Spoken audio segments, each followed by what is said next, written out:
एक राजा को 4 रानियां थीं। उसकी पहली रानी इतनी सुंदर थी कि वह उसे सिर पर देखता रहता था। राजा की दूसरी रानी भी कम ना थी। वह इतनी सुंदर थी कि वह हमेशा उसे पास में लेकर बैठता था। राजा की तीसरी रानी उससे भी ज्यादा सुंदर थी, इसलिए राजा उसे हमेशा हर जगह अपने साथ ले जाता था। हाँ, राजा की चौथी रानी की तरफ राजा ने कभी ध्यान नहीं दिया। ना उससे प्यार से बातें करता था, ना उसे कहीं लेकर जाता था। राजा इस चौथी रानी को हमेशा इग्नोर करता था। समय बीतता, राजा बूढ़ा हो गया। और वह समय भी आ गया जब राजा अपनी आखिरी सांसें गिन रहा था। अपने आखिरी समय में राजा ने अपने पहली रानी को अपने पास बुलाया और पूछा कि क्या वह उसके साथ मरने के बाद भी जाएगी। रानी ने साफ साफ मना कर दिया और कहा वह राजा के साथ कहीं नहीं जाने वाली। राजा को बड़ा दुख हुआ। फिर राजा ने दूसरी रानी को अपने पास बुला कर यही सवाल किया।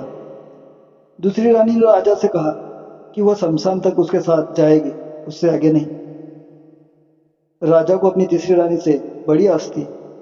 उसने तीसरी रानी को भी जब यही सवाल किया तो तीसरी रानी ने कहा कि वो राजा के मरने के बाद किसी और के साथ चले जाएगी।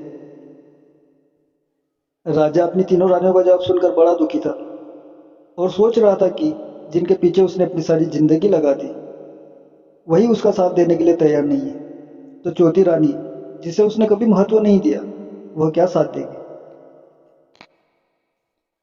चौथी रानी खुद ही राजा के पास आई और राजा के बिना पूछे ही उसने कहा। चौथी रानी खुद राजा के पास आई और राजा के बिना पूछे ही उससे कहने लगी कि वो हर उस जगह जाएगी जहां राजा जाएगा। स्वर्ग हो या नर्क, कोई भी प्राणी का जन्म हो, वह कभी राजा का साथ नहीं छोड़ेगी। अपनी चौथी रानी का जवाब सुनकर राजा की आंखों से आनंद के आंसू आ गए और उसने खुशी खुशी अपने प्राण त्याग दिए। दोस्तों, कौन था वो राजा? कौन थी वो 3 रानियां जिन्होंने राजा को आखिरी समय में ठुकरा दिया? और कौन थी वह चौथी रानी जिसने इतना ठुकराए जाने के बाद भी राजा का साथ अंतिम समय तक दिया? राजा कोई और नहीं, हम स्वयं हैं। पहली रानी हमारा शरीर है, जो मृत्यु होते ही हमारा साथ छोड़ देती है।